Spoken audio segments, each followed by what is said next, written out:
Hello বন্ধুরা, কেমন আছো সবাই? আশা করি সবাই খুব ভালো আছো। আজকে আমরা তৈরি করব পটলের ভর্তা। এটা তৈরি করার জন্য আমরা প্রথমেই পটলগুলোকে হালকা সেদ্ধ করে নিব। নেওয়ার পর ব্লেন্ডার করে নিব। তোমরা চাইলে শিলনোড়াতেও বাটতে পারো।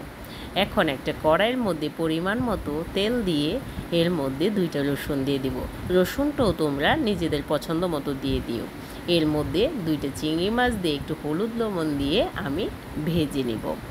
এরপর এর মধ্যে ব্লেন্ডার করা পটলটা দিয়ে দিব। স্বাদ মতো নুন দেব, হাফ চা চামচ হলুদের গুঁড়া, হাফ চা চামচ মরিচের গুঁড়া দিয়ে দিব।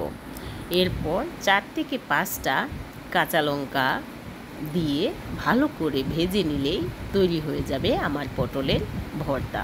আপনারা তো অনেকভাবেই খেয়েছেন, এভাবে খেয়ে দেখবেন, খুব ভালো লাগবে। আমাদের এই পটলের ভর্তার রেসিপিটি যদি আপনাদের ভালো লাগে তাহলে আমাদের ভিডিওতে একটা লাইক, শেয়ার, কমেন্ট করে আমাদের চ্যানেলটিকে সাবস্ক্রাইব করে আমাদের পাশে থাকবেন। রেডি ইয়াম্মি পটল ভর্তা। ভিডিওটি দেখার জন্য সবাইকে ধন্যবাদ।